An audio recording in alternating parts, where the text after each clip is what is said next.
Sallallahu ala Muhammad sallallahu alaihi wasallam. Maaf ya Bu, anak yang mereka lahir dari keluarga yang harmonis itu lebih besar persentase potensinya melejit dibandingkan anak yang lahir dari keluarga disharmonis. Islam itu ngatur supaya semua itu harmonis, Bu. Kenapa? Karena Islam tahu harmonis itu menghasilkan kekuatan besar. Makanya kita disuruh baik sama tetangga supaya harmonis. Tenang hidup kita. Kita diperintahkan ngomong yang baik. Kalau tidak bisa ngomong yang baik, diam. Supaya harmonis. Orang tidak perlu terluka ucapan kita. Kita diperintahkan supaya kita jangan gibah. Supaya harmonis hubungan kita. Karena kalau gibahmu kedengaran sama dia, maka dia dia tidak mau respect kepada dirimu. Akhirnya keadaannya nggak enak.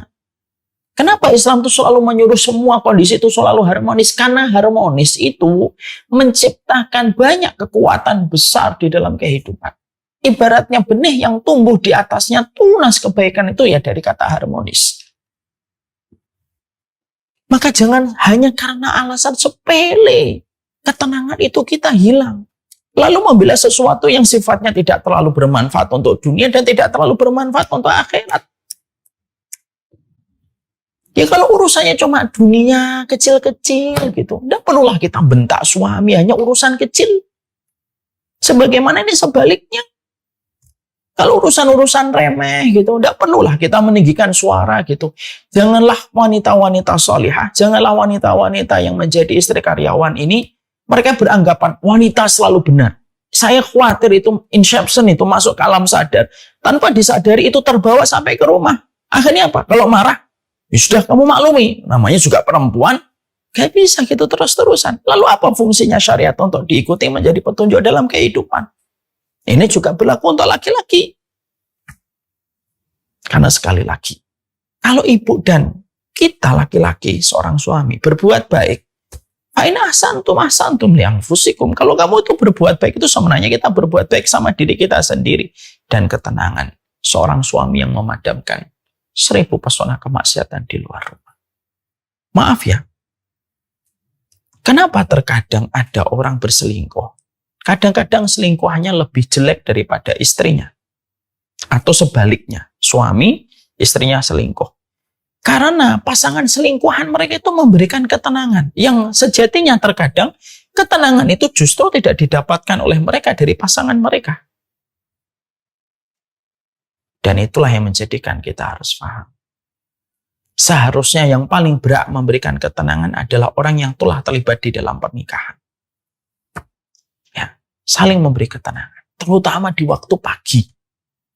Senyum, berikan ketenangan. Supaya sang suami, mereka tidak pecah pikirannya. Memikirkan apa yang harus difikirkan itu begitu berat. Beban seorang laki-laki tidak ringan. Beban seorang wanita pun tidak ringan. Dan itu dimulai ketika kita memahami syariatnya bagaimana nyuruh kita. Itu yang kita ikuti. Jangan ngikutin perasaan. Tidak ada endingnya. Jangan ngikutin logika. Gak ada limitnya. Paling baik, letakkan logikamu, letakkan perasaanmu, ikuti syariatnya. Insya Allah.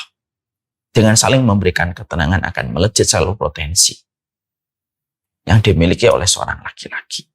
Ada laki-laki ketika dia mendapatkan seorang wanita, yang wanitanya itu senantiasa tidak pernah memberikan ketenangan untuknya, ada banyak kemudaratan yang akan terjadi. Dan itulah yang kita khawatirkan. Yang kedua, yang harus kita pahami. Yang kedua itu adalah saling berupaya memberikan cita rasa persahabatan. Yang kedua itu saling berupaya memberi cita rasa persahabatan. Karena menikah, mendapatkan suami dan mendapatkan istri atau karena mendapatkan suami atau istri itu anugerah. Tapi mendapatkan sahabat dari suami kita dan istri kita, mendapati suami kita itu sahabat dan istri kita sahabat itu karunia besar. Artinya, salah satu pekerjaan seorang wanita dan ini juga pekerjaan seorang laki-laki itu apa? Yaitu adalah berupaya memberikan bumbu-bumbu persahabatan dalam hubungan mereka ketika mereka menikah. Imam Ibnu Katsir itu berkata, Bapak dan Ibu, tidak ada persahabatan yang paling agung kecuali persahabatan seorang suami dan istri. Saya ulang kembali. Tidak ada persahabatan paling agung kecuali persahabatan antara seorang suami istri. Itu kata Imam Ibnu Katsir. Makanya akhirnya kata persahabatan itu kan tidak langsung kita peroleh. Coba, saya punya sahabat, Bu. Ibu-ibu pasti punya sahabat. Ibu apakah langsung mendapatkan sahabat, kenalan langsung bersahabat? Enggak. Karena kita punya frekuensi bercanda, kita punya frekuensi referensi yang sama, kita kalau membicarakan hal bisa kita sinkronkan, kita bisa winning-winning solution kalau kita menghadapi perbedaan, itu biasanya menjadi sahabat. Sama. Salah satu tugas seorang wanita itu apa? Dia harus berupaya untuk menjadi sahabat yang terbaik untuk sang suami. Lah, kalau bersahabat dengan laki-laki itu bagaimana sih? Tahu apa yang harus direspon, apa yang tidak perlu direspon, apa yang perlu direspon, dan cara kita menyikapi respon itu. Contoh, kita harus paham laki-laki itu kalau banyak masalah, kadang diam. Bukan berarti dia tidak mau menceritakan masalahnya kepada istrinya, tapi dia ingin sekali memiliki sebuah gua. Di dalam gua itu dia ingin sendirian dulu. Karena fitrahnya laki-laki itu tidak ingin menyusahkan istrinya dan anaknya. Fitrahnya. Jadi kalau ada masalah, dia diam. Maka seorang sahabat yang baik itu apa? Seorang sahabat yang baik itu adalah ketika dia paham, oh, kapan saya harus bicara? Karena kadang-kadang laki-laki kalau menyampaikan sesuatu, ibu tuh tidak usah buru-buru langsung menyampaikan pendapat saya gini, pendapat saya begini, pendapat saya begini. Kadang laki-laki itu tidak butuh pendapatmu. Kadang dia tuh hanya pengen didengar, sebagaimana perempuan juga pengen didengar. Kecuali seorang wanita memang sudah dimintain pendapatnya. Baru wanita itu memberikan pendapatnya. Dengan sebuah sikap. Diterima, alhamdulillah. Tidak diterima pun tidak mengurangi cintanya suami kepada dirinya sebenarnya. Maka yang kedua, kata para ulama, saling memberikan cita rasa persahabatan. Sehingga akhirnya apa? Kalau kita pengen bersahabat, ya dilakukan berupaya. Cara merespon ada masalah, cara menyamakan frekuensi. Oh, ternyata suami saya suka ini. Ya belajarlah tentang apa yang disukai oleh sang suami kita. Supaya kita bisa menjajaki obrolan dengannya. Oh, istri kita sukanya apa? Oh, supaya kita bisa menjajaki upaya persahabatan dengan dirinya. Bahkan maaf ya, saya pernah mendengar ada seseorang yang berkata, bahkan salah satu di antara rumus keharmonisan cinta yang sejati itu apa? Ketika seorang suami atau seorang wanita sudah bisa untuk bersikap konyol, hanya untuk bisa mengundang gelak tawa seorang pasangan hidup. Itu termasuk salah satu kejujuran dalam mencintai. Ya. Jadi itu merupakan salah satu di antara hal untuk saling mencintai. Makanya akhirnya mintalah kepada Allah selalu. Ya Allah, saya itu mohon kepadamu ya Allah supaya kami mendapatkan istri yang juga sahabat untuk saya dan mendapatkan seorang istri yang tidak hanya seorang istri tapi juga sahabat bagi kami. Dan itu diupayakan. Dari pihak istri juga mengupayakan. Kenapa ya pernikahan saya kok terkesan monoton?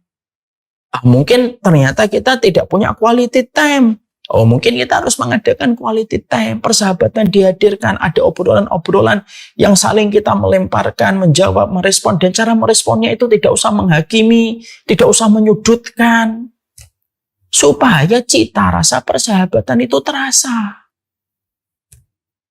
Karena fitnah itu bisa datang kapan saja, dan kalau fitnah itu sudah datang, maka merusak apapun yang sudah dibangun bertahun-tahun. Kalau fitnah itu sudah datang merasuk pada kehidupan suami istri.